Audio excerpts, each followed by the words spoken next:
Hello दोस्तों, कैसे हो आप सब। आई होप कि आप सब खैरियत से होंगे। तो आज हम एक नए इंटरेस्टिंग टॉपिक पे बात करने वाले हैं, that is why sky looks blue in day light. हमारा जो आसमान है ये हमें नीला क्यों दिखाई दे रहा है दिन के उजाले में। तो इसके अंडरस्टैंड करने के लिए हमें पहले पता होना चाहिए एटमॉस्फेयर के बारे में।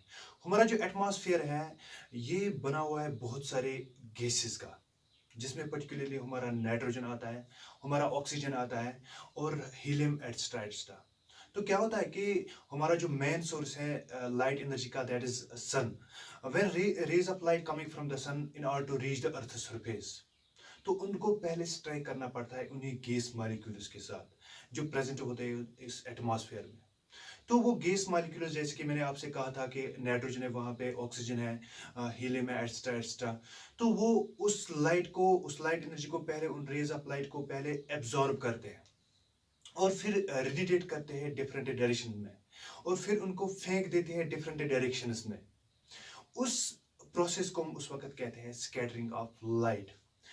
Now, how can we define scattering of light? Scattering of light is actually the absorption of rays of light and radiate it in different directions.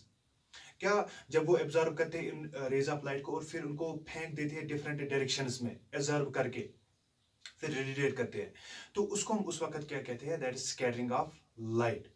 Now how is scattering of light different from dispersion of light? Dispersion of light is actually splitting up of white light. जब वहां पे white light हमारी split होती है बहुत सारे colours में, जिसको हम फिर वेब गया, that's violet, indigo, blue, yellow, orange, red. पर जो हमारी स्कैटरिंग है, scattering is actually the radiate of light. जब हम लाइट को रेडिएट करते हैं और वो फिर फेंक देते हैं कोई भी जिस पर वो पड़ते हैं, किसी भी एटम्स, मॉलिक्यूल्स या गैस पे पड़ते हैं, तो फिर उसको रेडिएट करते हैं डिफरेंट डायरेक्शन। उस वक्त उसको हम कहते हैं, that is scattering of light. Now question is, if white light is made up of different constituent colors like violet, indigo, blue, yellow, orange, red, then why then all these colors must scatter। तो सारे colours को scatter करना है, सारे colours throw करेंगे different directions में, उनको फेंक देंगे डिफरेंट डायरेक्शंस में। तो फिर हमें ये जो है हमें ब्लू कलर ही क्यों नजर आ रहा है? एक्चुअली एज वी नो कि यही scattering actually is responsible for this radiating, and this scattering is responsible for blue color of sky.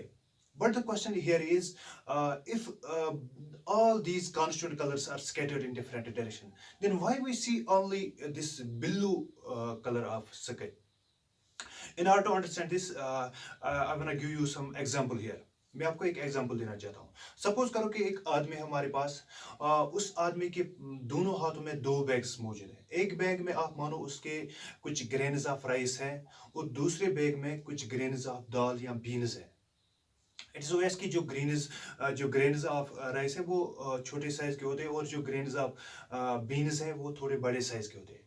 तो अगर हम उन दोनों बैग्स में सेम साइज का होल करेंगे, यहाँ पे आपको बात समझनी है।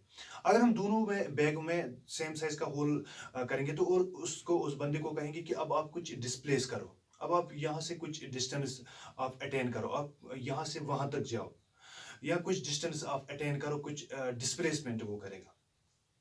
तो इट इज वेस कि वहां पे जो ग्रेन्स ऑफ राइस है वहां पे हमने होल किया है, तो वो गिरने लगेंगे। तो सबसे ज्यादा किस में गिरेंगे? इट्स वेस कि जिसमें छोटे साइज के ग्रेन्स हैं और बड़े, वहां पे बड़ा साइज का होल है, पर हमने होल किया दोनों में सेम। तो इट्स वेस कि अगर हम जहां से वो अब गुजरेगा, जहां से वो जाएगा, अगर हम उसके पीछे कोई ऑब्जर्वर लगाएंगे, तो वो ऑब्जर्वर देखेगा कि किसी बंदे का जो राइस है वो ज्यादा गिर रहा है। तो वहां पे हमें उसके इर्द गिर्द में ज्यादा राइस नजर आएगा। ऑलरेडी वहां पे उसी अमाउंट में उसके पास बीन्स भी मौजूद थे, पर जो बीन्स हैं वो उस हिसाब से नहीं गिर रहे हैं, पर वहां पे गिर रहे हैं फास्ट, तेजी के साथ, क्या, दैट इज राइस। तो वहां पे जब भी कोई इर्द गिर्द देखेगा तो उसको नजर आएगा राइस, तो वो कहेगा कि वो किसी की राइस गिर रहे हैं। वो ये नहीं कहेगा कि किसी के ये बीन्स गिर रहे हैं, क्योंकि बीन्स उस अमाउंट में नहीं गिर रहे। तो ऐसे ही क्या होता है कि जो लाइट एक्चुअली होता है, ये भी एक्चुअली बहुत सारी जो विजिबल स्पेक्ट्रम हो रहा है उसमें बहुत सारी कलर्स प्रेजेंट होते हैं लाइट के। एक्चुअली जो लाइट होता है ये constant colours of these 7 colours. तो इसमें क्या होता है कि ये भी ऐसी कुछ इन ग्रेन्स की तरह काम करता है। इनकी अपनी डिफरेंट वेवलेंथ होती है, इनकी अपनी डिफरेंट फ्रीक्वेंसी होती है। अगर हम वेवगार की बात करेंगे, that is violet, indigo, blue, yellow, orange, red. तो सबसे टॉप में जो आता है दैट इज वायलेट। इस वायलेट का सबसे ज्यादा फ्रीक्वेंसी होती है। और जो लास्ट में रेड आता है, रेड कलर आता है, तो इसकी सबसे कम फ्रीक्वेंसी होती है। अब एज वी नो कि frequency is inversely proportional to wavelength. अब जिसकी ज्यादा वेवलेंथ होती है उसकी कम फ्रीक्वेंसी होती है। Now what is actually happening here? अब अकॉर्डिंग टू रेलिंगिस लॉ, रेलिंगिस लॉ क्या कहता है कि अगर आपके पास कोई स्कैटर जो लाइट होती है, एक्चुअली उसने कहा कि जो स्कैटर लाइट होती है वो सबसे ज्यादा, वो स्कैटर लाइट ज्यादा होती है जिसके पास सबसे कम वेवलेंथ होती है। That means scattering light is inversely proportional to wavelength. अब जिसकी लाइट विजिबल स्पेक्ट्रम में जिसकी सबसे कम वेवलेंथ है वो ज्यादा स्कैटर हो जाएगा, वो ज्यादा क्या थ्रो, वो ज्यादा हमें दिखाई दे रहा है कि वो ज्यादा वहां पे गिरा हुआ हमें नजर आएगा, या हमें वो ज्यादा वहां पे नजर आएगा कि जैसे कि यही सबसे ज्यादा जो स्कैटर हो रहा है या रेडिएट हो रहा है। इट्स वैसे कि अब अगर हम वायलेट कलर की बात करेंगे, that is it has high high frequency, इसकी सबसे ज्यादा फ्रीक्वेंसी है। तो इट इज वैसे कि इसकी सबसे क्या होगा, सबसे इसकी ज्यादा ये स्कैटर होगा, ये ज्यादा स्कैटर लाइट करेगा। ये कलर मतलब ये कलर ज्यादा स्कैटर होगा। तो वहां पे अब क्या होगा, जब ये कलर ज्यादा स्कैटर होगा तो हमें यही वायलेट नजर आना चाहिए। बट क्या होता है कि जब डिस्टेंस के साथ, मैंने आपसे कहा था कि अगर हम डिस्टेंस की बात करेंगे, जब हमने rice of grains of rice की बात की थी, तो वो कुछ पहले ही डिस्टेंस में खत्म हो जाएंगे क्योंकि वो तेजी के साथ गिर रहे हैं। और जो वहां पे ग्रेन्स ऑफ बीन्स है वो थोड़े थोड़े गिर रहे हैं, पर वो ज्यादा डिस्टेंस अटेन करेंगे, ज्यादा देर तक वो गिरेंगे। ये एट अ टाइम कुछ डिस्टेंस तक गिरेंगे और खत्म हो जाएंगे। ऐसे क्या होता है कि वायलेट कलर जो होता है वो वहां पे ही ज्यादा स्कैटर होता है और खत्म होता है।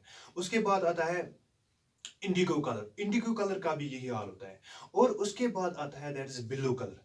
अब ब्लू कलर उसको पूछते पूछते पूछते पूछते उस लाइट को, वो जब वो हम तक पूछती है तो हमें फिर क्या होता है कि हमारे इस इर्द गिर्द वो सबसे ज्यादा स्कैटर, जैसे हमने देखा कि सबसे ज्यादा ग्रीन्स ऑफ राइस हमें नजर आ रही है इस डिस्टेंस पर, तो ऐसे हमें फिर क्या होता है कि उस डिस्टेंस पर सबसे ज्यादा यही ब्लू कलर नजर आ रहा है। तो इट्स वेस्ट कि वहां पे फिर दैट्स एक्चुअली, अगर हम रेलिंग की बात करेंगे, Rayleigh is scattering, that is scattering of light, जो सबसे ज्यादा स्कैटर होते हैं, that is inversely proportional to wavelength. तो हमने यहाँ पे सीखा कि अब जितनी हम वेवलेंथ वहां पे इंक्रीज करेंगे, स्कैटरिंग लाइट डिक्रीज होगी। दैट इज, अगर हम रेड लाइट की बात करेंगे, वो सबसे लीस्ट क्या होता है, स्कैटर होता है। तो जहां पे अब वो सबसे कम वहां पे हम उसको थ्रो कर रहे हैं, मतलब वो उससे अगर हम एज ए सोर्स लेंगे इस सन को, वो सबसे कम उसको क्या कर रहा है, उसको थ्रो कर रहा है या उसको स्कैटर कर रहा है। तो अब जब वो उसको धीमी अमाउंट से स्कैटर कर रहा है, कम कर रहा है, तो इट्स वैसे कि उसका जो टाइम है वो ज्यादा लेंगे, दूर तक जाएगा। दैट इज वाई कि जब जो हमारा सन है, जब हम उसको बहुत दूर से देखते हैं at evening and morning sun, at evening and morning time, वहां पे क्या होता है कि हमारा जो सन होता है वो हमसे बहुत दूर होता है। तो क्या होता है कि उस वक्त जो होता है, जो स्कैटर होते हैं, सबसे कम स्कैटर कौन सी लाइट होती है, रेड कलर। तो वो रेड कलर को क्या होता है कि वो वहां से फिर आता है, बाकी कलर ऑलरेडी पहले ही स्कैटर हुए होते हैं, तो फिर वो बहुत आगे तक जा रहा है ये रेड कलर, क्योंकि वो वाले कलर ऑलरेडी स्कैटर हुए हैं। तो वहां पे फिर रहता है बहुत ज्यादा दूरी डिस्टेंस पर हमें फिर नजर आता है, that's red colour. This is actually why this sky looks blue in day light. अगर आपको वीडियो अच्छा लगा हो तो प्लीज शेयर, सब्सक्राइब और कमेंट जरूर कीजिए। Thank you for watching. Thank you so much.